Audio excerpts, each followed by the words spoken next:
Hello, ladies and gentlemen, and welcome to another episode of Dispatches. I'm your host, Brady Kreitzer.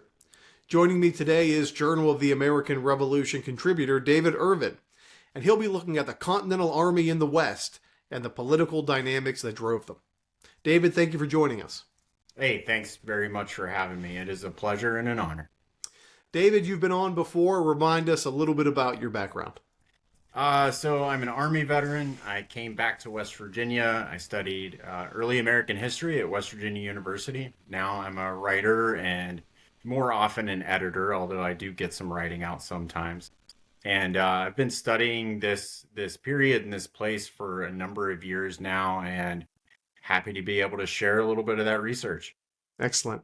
So David, this is a great article. Um, it's an understudied period and group of people in the American Revolution. What inspired you to write this article?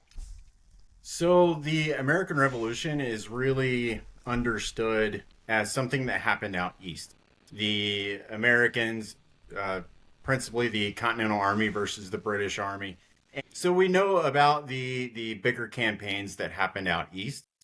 The Western theater is something of a sideshow of the American Revolution, but it is where the new country focuses its attention right after the war. So it's very important in the development of the United States.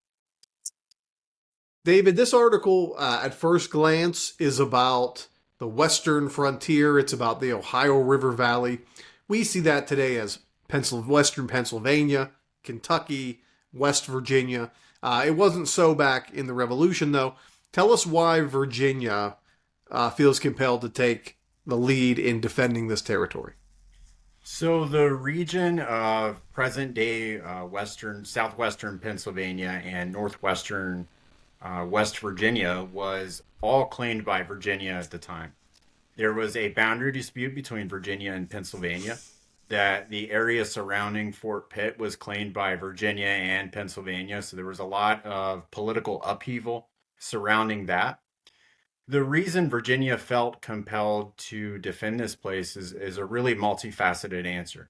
One, it's the gateway to lands that Virginia claimed. For instance, Kentucky, which was becoming a very popular destination by the outbreak of the American Revolution.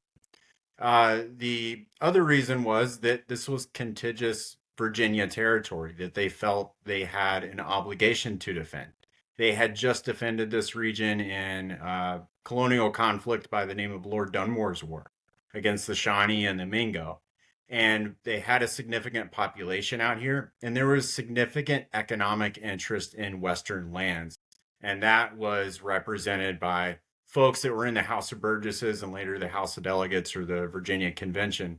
And so there were a lot of interest in making this place secure, both for economic reasons and for political reasons. You know, David, we when we think about places like Valley Forge, mentioning the war in the East, we talk about soldiers undersupplied, without basic necessities. They don't have ammunition, they don't have gunpowder, they don't have shoes. Here in the West, which we both study, that's like a Tuesday, right? That's like the constant reality of life out here. So, how would you describe to someone who's not familiar, what does the revolution on the Western frontier look like? It's very different than the East, right?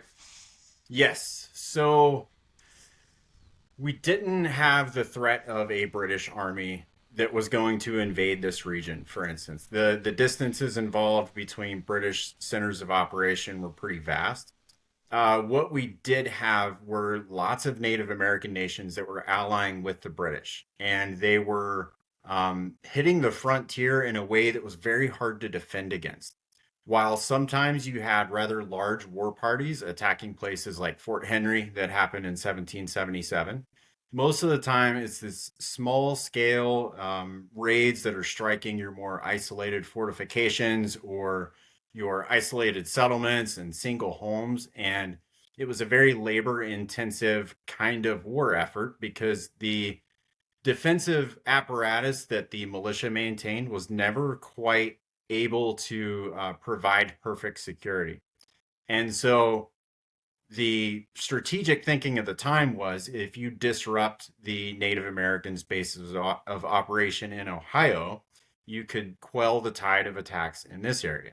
To do that, however, you needed to gather a large army. You needed to support it logistically, and that was very difficult when most of these supplies were coming from as far east as Philadelphia. You had to bring that stuff all the way across Pennsylvania. And then you had to have enough people out here to do that too. So it was a very difficult situation.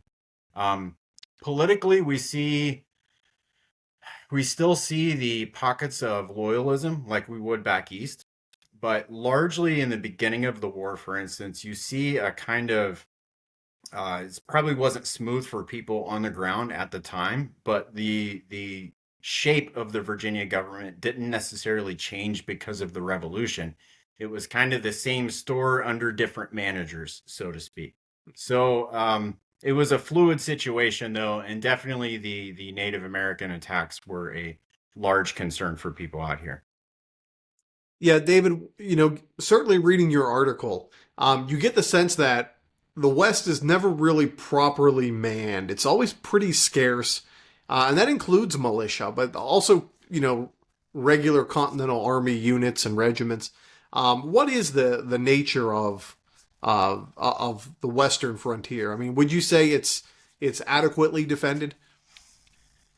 Uh, yes and no. So they had militia to call on. However, when you call on large numbers of militia, you also disrupt economic activity that is vital to the survival of the people that live there. Um, Virginia placed what are called independent frontier companies on strategic posts like Fort Pitt and Fort Henry, and then down in Point Pleasant at Fort Randolph. And these are reinforced companies of about 100 guys or so. But again, that that defensive apparatus, even with as much militia as they could call out, and even with these independent companies, it was never really enough to adequately provide for the defense of the people. So was it adequately defended? Not really. Could it have been? Maybe, but again, that's one of those what ifs of history. Just we can't really answer. But it was certainly a struggle for the Virginia government to meet those defensive needs. Yeah, so David, you really focused this article rightfully, I think, on the 13th Virginia. Tell us a little bit about them. Why were they created, and what was their overall objective on the frontier? So the 13th Virginia was created by virtue of Continental Congress's dramatic expansion of the Continental Army at the end of 1776. Virginia had to raise 6 additional regiments of Continental soldiers on top of the 9 that it already had in service. And the way the 13th Virginia was created is so normally they would recruit X number of companies out of any given county, and they would regiment these units together kind of on a basis that didn't really respect geography. With the 13th Virginia, you had 3 of these western counties, Youghiogheny and Monongalia and Ohio County, and they decided that the companies that were going to be raised there were going to be regimented together. So what I get the impression of from all the primary documentation that I read is that when they created this unit, they figured that it was going to stay on the frontier. There was kind of a rumor mill, but also the legislation that went into authorizing it um, gave that indication. And certainly the soldiers that joined the 13th Regiment, 13th Virginia Regiment, excuse me, thought that they were going to remain on the frontier to kind of bolster these defenses. Yeah, that's a big, really sort of crux of your article, David, is they think they're staying in the West. They suddenly get called East, and that is like a titanic earthquake for the politics of the region. Can you Yes. take us through that? Sure. So, December 1776, of course, we have the rather disastrous end to the New York campaign, and this was before this is before Princeton, before the optimism came back. So, December 1776, they're gathering up every Continental soldier they can from all across the country, and that includes the 13th Virginia. So when the 13th Virginia got orders to march back east, or the guy who thought he commanded the 13th Virginia, Colonel William Crawford, immediately protested and said, "Hey, this council of war local to this region says I need to stay here." And the soldiers were not super happy about those orders either. So when they finally kind of iron it out to where, yes, the 13th does have to march east, lots of the soldiers deserted, and that desertion kind of continued throughout the regiment's entire history. But they deserted largely because they were promised that they were going to stay here, and the unit suffered from that desertion problem for its entire service. Definitely continued on into Valley Forge. It was something that was addressed by George Washington and Colonel William Russell, who eventually ended up commanding the regiment. Yeah, I mean, the revolution in the West, David, so vast. It's hard to pinpoint single events that really change the dynamic because there's so many. Obviously, this instance is one of them. Going through your article, you single out a few different ones. You talk about the murder of Cornstalk as being a real destabilizing moment in the Western Revolutionary period. Could you talk about that and maybe the effects it had? Sure. So through 1775 through 1777, there were really intense diplomatic efforts in order to maintain the neutrality of as many of those nations living in Ohio as that they could. Um, when they killed Chief Cornstalk, who was a chief of the Shawnee Nation, they knew that number one, the Shawnee was a very powerful nation, and he was respected by uh, other tribes as well. So when they murdered him, they knew that essentially everyone that was on the fence about joining in on the British side was going to uh, eventually join in on the British side because the Americans, of course, couldn't be trusted. And so that was kind of a moment where they used the phrase general Indian war. There's this fear of a general Indian war. And after Cornstalk is murdered, everyone is pretty convinced that that general Indian war is now going to be upon them. And that indeed happens through 1778. Yeah, David, are there other instances, as we said, moments you think are real particular turning points as the Western War continues? Because it kind of devolves in a way. What are some of the moments that really rock the war? Similar to the Cornstalk incident. So I think the summer of 1777 really showed the governments back east, both the Virginia government and Continental Congress, that a national effort was going to be needed to secure this place. You had, for instance, what participants at the time called was a Tory uprising. So this was essentially a lot of people that were found with Alexander, or not Alexander Hamilton, Henry Hamilton's promise that if you allied yourself with the British, they would give you several hundred acres of land and you would have safe passage. So they found a lot of people in this region with those safe passage documents. And they figured that there were enough people out here that would ally themselves with the British that revolutionary government authority would essentially evaporate because it would devolve just to a few holdouts. So that was one of the pivotal moments in the minds of Continental Congress and essentially in the Board of War and George Washington's mind. It says, hey, we might need to send some regulars out here to stabilize things because the Virginia militia wasn't necessarily capable of fighting the civil front of the American Revolution out here, as well as the Indian War that accompanied the revolution. Yeah, David, if you could, tell us, what ultimately happens to the 13th Virginia, because their story, goes back and forth a bit. How would you summarize the history of that group? So the 13th Virginia, being raised to serve in the West, did eventually serve in the West. First, they had to go east. They participated in the Philadelphia campaign. Its soldiers fought in Brandywine. They were really heavily engaged at the Battle of Germantown. And then they spent the winter at Valley Forge. After that, after the situation deteriorates so badly out here, they get sent back to the West.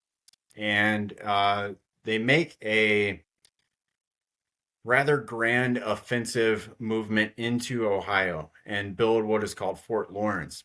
And Fort Lawrence does not go well for the soldiers of the 13th Virginia or anyone in the Western Department for that matter.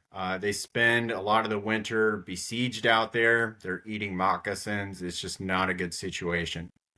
After that, the supply situation deteriorated so badly that the only other campaign they were really able to pull off was sort of a southern pincer movement in conjunction with Sullivan's campaign against the Iroquois. So Broadhead, who was commandant of the Western Department, took the Western Department soldiers north up the Allegheny River and struck the Seneca towns. After that, the raids that they're participating in are just that. They're raids. They're a couple of hundred soldiers striking into Ohio. Um, they are spending a lot of time in frontier fortifications around Pittsburgh, and I think a few in Wheeling as well. But it's really outpost duty. One of the officers of the 13th Virginia writes that a lot of these guys actually want to fight the war and not sit around in the woods in these defensive positions. That was Lieutenant Colonel Richard Campbell. And, this is happening when the Southern campaign is kicking off. And these guys are sitting up in the woods. The other thing that happens at the 13th Virginia is that desertion continues because there's one place that's much cooler than Fort Pitt, and that's Kentucky.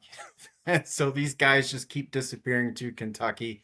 And it suffers from a lot of attrition as far as expiring enlistments and those continued desertions. And then the people in this region kind of sour on their presence, especially because Daniel Broadhead, the colonel in charge of the Western Department, didn't maintain great relations with the local populace. So it eventually just became a thorn in the sides of the people of the West. David, so we always end this show with the same question. It really gets to the heart of what we're all doing here. How do you think your research and your article helps us understand the Revolutionary Era better? So the thing that really struck me in studying this subject in such great detail is that one, there was no playbook for how these different dispositions were being made. So the 13th Virginia was promised that it would stay in the West. Well, which government promised them that? And who were the actors that were advocating for the retention of the 13th Virginia in the West to provide for defense of the local inhabitants? And then you have George Washington, for instance, whose charge is to defeat the British Army. And he can't do that with regiments stationed here, there, and everywhere. And then you have Continental Congress, who's kind of listening to whoever's in the room at the time. And so you have different actors all acting on different interests. And they're kind of making the sausage of American military policy at the time. And the thing that struck me after writing this and after really really thinking about it is that we see kind of this early version of federalism where you have a system of competing interests that is eventually getting ironed out, and somehow it's sort of working.